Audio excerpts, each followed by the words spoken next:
Jono, I guess this day was always going to come, but explain to the masses why we're sat here this morning. Yeah, 40 years old, and I thought it's finally time to grow up and go out and get a real job and get into the real world. Body and everything feels absolutely fine. I know I could play for another 3, 4, 5 years. But it was this all came about end of last season and the summer. Just almost started freaking out a bit, to be honest, of what the next chapter is going to look like. Yeah, I just thought, if I carry on playing, I think it's selfish on my part, on my kids and family. And I just thought it was time to go out and find a career. I've often wondered, is it something that slowly builds up in your mind, or do you wake up one morning, walk down the stairs, turn the kettle on, and it hits you that it's time? No, I think it's always there, especially as the years start rolling on. You always get them kind of late night worries, just before you kind of close your eyes, and just thinking, what am I going to do? And obviously, as time gets on, you're trying to get into the real world at 40 years old, say. It's tough. You need some experience within those types of jobs, and yeah. So I just thought, I think now is a perfect time. And I think the other thing, I wanted to go before it kind of put the club in an awkward position too. And I never wanted to go out and have the club kind of thinking, why are we still having to give this guy a contract kind of thing. So this way I get to go on my own terms, I guess, and I found something that I found that I'm really passionate about. We'll talk about that in a moment. When you'd made that decision, who was the first person you told? Was it the wife? Was it the coach? Was it the kids? Yeah, obviously I told the wife and the kids, and I think they'd seen how hard I'd kind of worked at throughout this year at setting up what I'm setting up. And then, I obviously told Foxy and yourself, and Tony and Sean, and then, this week just kind of went off and told Pete and Andy Buxton there at GB. So I kind of wanted to tell all the people who have been, so supportive of me, the whole time, my whole career, before releasing it out here. So what are you going to do? Yeah, so I've got an idea of I want to build some kind of workshops to take into schools, based on kind of resilience, self-esteem, that kind of thing. Being a good person, and but I thought to do that I need some experience. So a friend of ours from the junior club, he's been a huge help, Dave Williams. And I volunteered in his school, so I've been doing that since November. I go up every Monday, where I play hockey with the kids in the morning. Everything there is based around communication games and getting these kids to kind of open up. Then I take them for one-to-ones, and then shadow them through their classes in the afternoon. And if I see them kind of misbehaving or not kind of see them struggling, then I can pull them aside and kind of do some more kind of one-to-one work on them and see what is really going through their minds. So within the volunteering up at the school, they've just built an inclusion centre, which is pretty much what I've explained there, but on a bigger level. It's all the children who are kind of on that borderline of being permanently excluded, and we're trying to kind of grab a hold of these kids before that happens, and just change their way of thinking a little. A lot of it is just down to communication. They don't know how to communicate yet with their teachers, say. It's getting them into trouble. And there's a framework which is going to help us do that. So something that I thought was really interested me. So I applied for the job, and my first interview, and it was a full day event. I ended up treating it like going into a cup final because of the nerves, and I did really well. I prepped well, and they called about an hour later to offer me the position. It's weird, isn't it? 40, first job interview, and you get so sweaty, and you do get so nervous on something like that. What do you think will be the biggest miss for you? Will it be what I've just seen downstairs with the boys pre-game in the room? Will it be out on the ice? What will be the biggest thing you think you'll miss? Yeah, I think all that. I think one thing during lockdown, I think I really realised how competitive I was. I didn't think I was that competitive, but that competition, it kind of, if you're not involved and in there, I think that really kind of eats away at you, and you need to find other ways of burning that energy, I guess.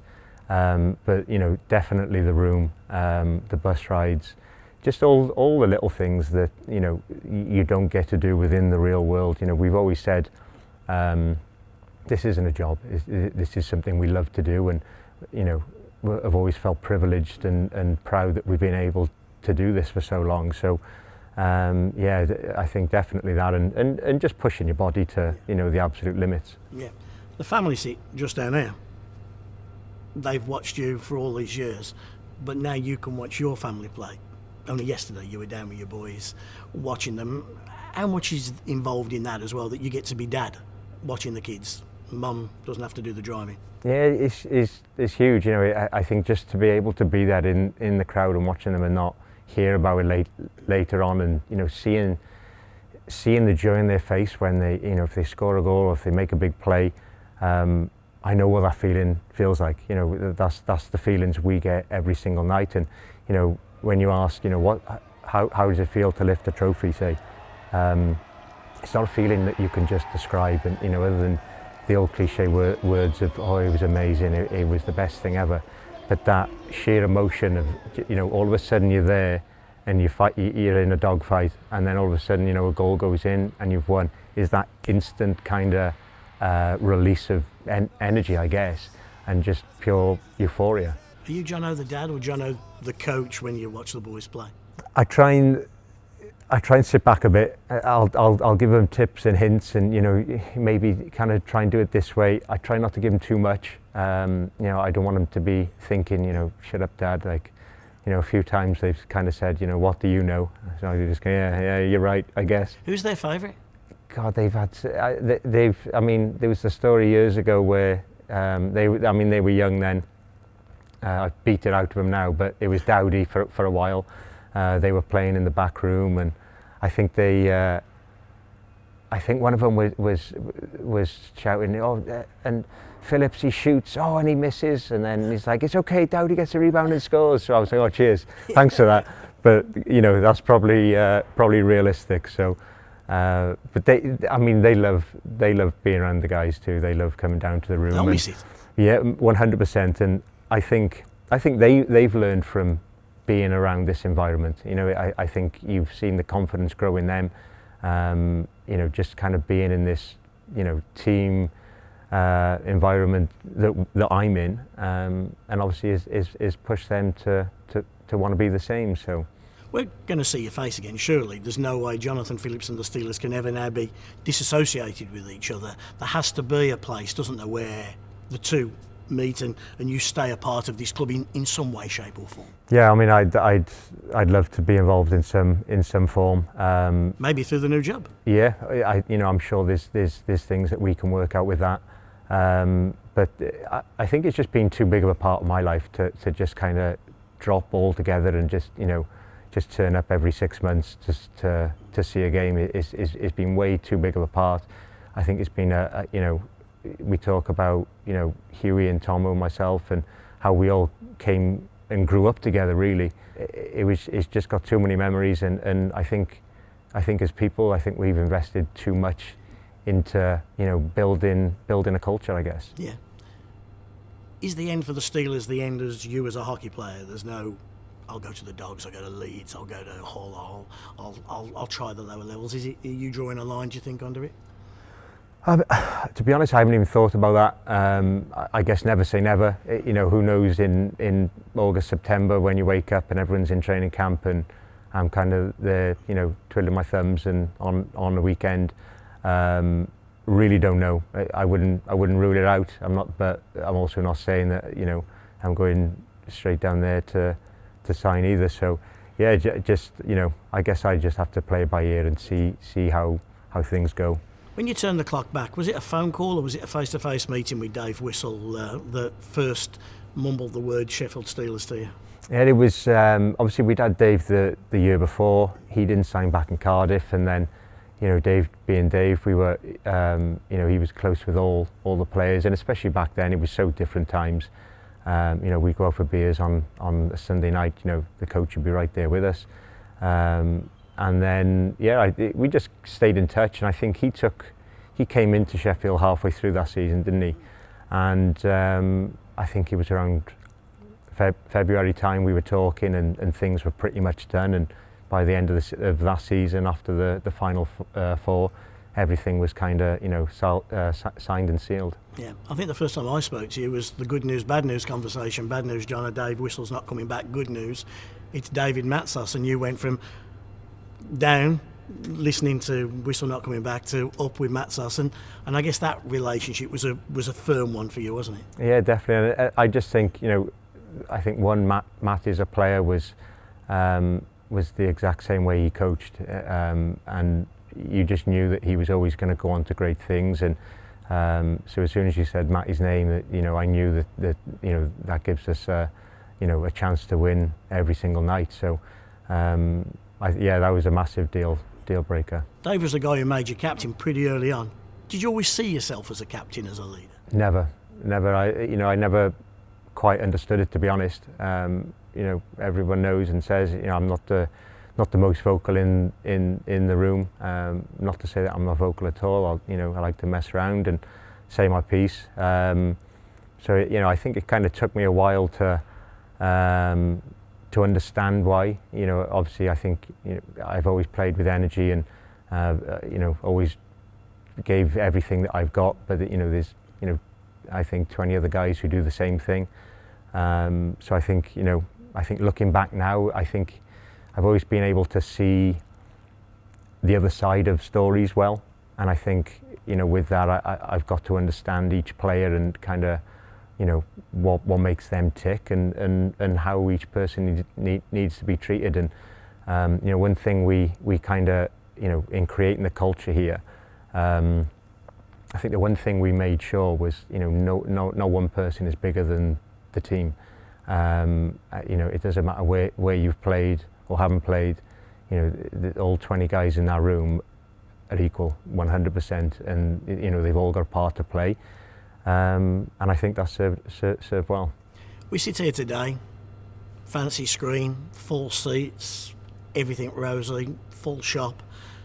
But over your time, it hasn't always been like that, and sometimes the captain is the awkward one, isn't he? Because he has to go and fight the players' battles, have the awkward conversations with the managers, with the coaches, with the owners over the past, and you've been through a fair share of those. And I don't think people probably fully understand that it's not just what's in the room, in the gym, and on the ice. There's so much more involved being a captain as well. Yeah, that's it. I mean, you're that middleman, and you need to make sure both sides are happy, and you need to make sure the boys are pulling their weight, but you also need to make sure that anything promised is kind of there as well. So obviously a breath of fresh air since Tony has taken over, and you just look around and see how things have grown, and he's been nothing but great to us all since the day he came in. So but there was definitely some rocky at times before. And the whole club got 2 weeks' notice of Phillips. Yeah,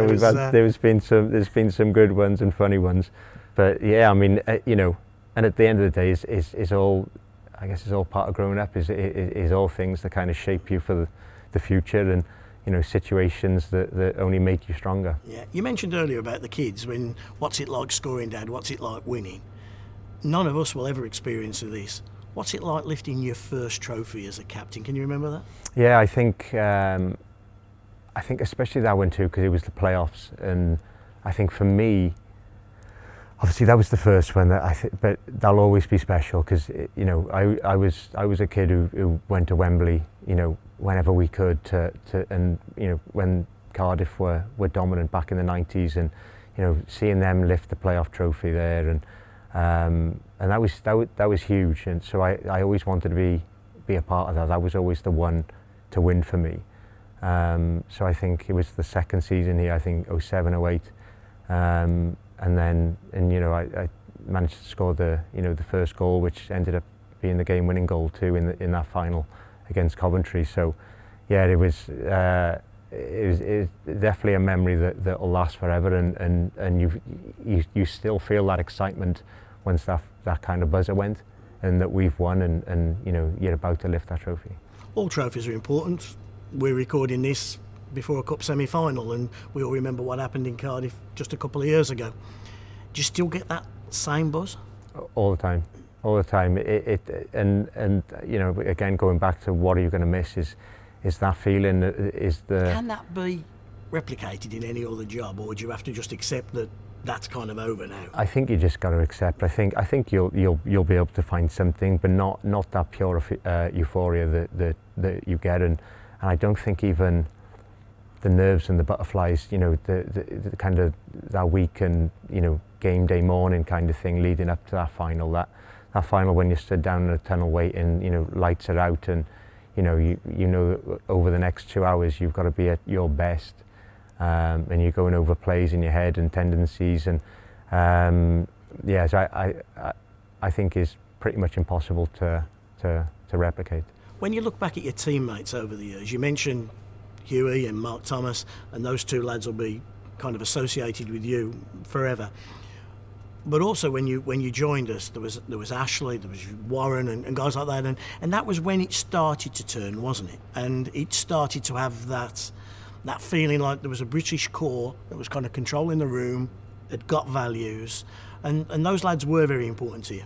Yeah, definitely. And I think we always, I always used to say, didn't I? Don't call us Brits. Like it's like we're a big part of this team. We're just another cog. Everyone is a cog within the wheel, and everyone fights in the same direction. I think sometimes you'd always be looked at, one of the British guys or whatever. But no, one of the players, and but that's how we treated the room, and it was, you just look at the. I used to watch Ash as a kid, for Nottingham, and so it was almost like one of your idols, all of a sudden now on your team, and just all the things he did here. Yeah. Name me some other really influential teammates that you've had over the years here that have made a difference. Perhaps some that fans would instantly go, "Oh yes, we knew he was important," but perhaps some that just went under the radar a little bit. I think obviously you've got your Leymans and Roddy and Munner and Danger, and Le Guy and Talbot. I think the obvious ones. I think the things that later on then, the things that Levi did, I've still never seen someone such a warrior than him. The things that he put his body through, and then the next shift would be the exact same. It was 100% or nothing with Levi, and it was just that winning mentality that he had, and then the same with Wazi. Wazi and Frets, just huge players. And to be honest, you could keep naming players. So many guys, the guys who stuck around really bought into Sheffield, and I think that you found that they're the ones that kind of stuck around. What about coaches? The relationship with coaches, because you start off with Matzos, you go all the way through. Jared Adams, Thompson, Barrasso, Christiansen, everybody there. Your different relationships with those guys. Yeah, I've always been someone who is easily approachable. Whatever I'm told to do, I'll do. And we've had some different characters of coaches, different styles. I think they've all brought something new and different. And yeah, I think the biggest thing is just having that respect there first and foremost. But again, they all bought in, and I don't think you could ever imagine as a kid that Tom Barrasso is going to end up coaching you at some point. Watching him, on Don Cherry's Rock'em Sock'em and whatever. I think Tomo was a huge influence here, and GB. The opportunities that he gave, the way G came in and kind of turned the season to winning a championship. The way Foxy has come in and managed and really got the place kind of thriving. They've all brought something different and equally as important. By announcing this now, before the end of the season, we've got a month or more still to run, what do you think the reaction of the people who sit in these seats will be? What do you think the reactions of the guys in the room will be? And also, you're one of the very few people who is respected basically by every fan of every team. There's no animosity towards you. What do you reckon the hockey world will be like for you in the next month or 6 weeks until that last game? Yeah, I don't know. I mean, they're probably thinking, thank God he's going. We don't have to see them shoulder pads anymore. That's just Andy Akers. That's Andy Akers, yeah. Although he won't even touch him anymore. I got to fix him myself. No, honestly, I don't know. They're not things I ever really think about. I don't like putting myself out there that much. I think that's why we've done this. I'm not someone who's going to go on social media and write a big long post. So we thought it was important to do something like this. But yeah, I just hope that they've they've seen how much I've given everything for this club, and that I've taken nothing for granted. But you realise, and you have to realise, because you're an intelligent bloke, that there is a special relationship between them and you. They appreciate it, they see it. I take you back to this place when we just did the shirt launch. We've done 31 shirt launches. Never before has a crowd stood for a player. They've cheered them, some kids get up and whatever, and everybody's happy to see them, but nobody had stood. And I remember when you came to me, you looked at me, I looked at you and went, wow, this is different. There is a bond there, and they do appreciate what you've put in. So it is going to be a weird, especially weird, a nice weird kind of last 6 weeks. Yeah, that's it. And I mean, I suppose I've been such a constant here for so long. I mean, what is it now, 16, 17 years? Even just saying that sounds like a long time. It certainly doesn't feel it. So it's just, I suppose, a wondering of how things change. But I can assure you, everyone down in that room is more than capable of doing anything without me. But I'd be right there for support and pop my head in as much as I could. But I mean, it'll obviously be different for the building. And do you think your mum will keep a season ticket? Probably. I think she should. Probably. Yeah. Yeah. I'll miss her £3 every night if she doesn't do That's it. In your own head, and you must have thought of this, what it will be like skating out of here for the last time. Like the place will be going crazy. It'll be a Jono night, I'm sure. It'll be all of those things because you've seen Huey and Leggy and all those guys go. But what do you think when 19 Patule goes out and then you're the next guy to go out and you think, holy, this is the last time? That must have gone through your head. Yeah. Try not to think about it too much right now. I think because I know it's going to be tough. And I think, right now, I said to Kurs the other day that I think right now I'm kind of riding high from that weight off your shoulders. Right, I've got something. I've got a new career lined up, and it's going to be straight off the World Championships. So everything is lined up nicely. But I think the next kind of stage to that is the realization of, oh, actually now I'm done. So I think that's to come. But I think I got such a good support network around me, family, team, you guys. Then I think you've just got to look at everything that you've done and been like you've had a pretty good innings. And what you leave behind directly below us now in the room, the core that's there, that will carry the mantle. You're confident of that? 100%. They're such hard-working people. They're proud workers. They every single day they want to do everything at 100% and being their best.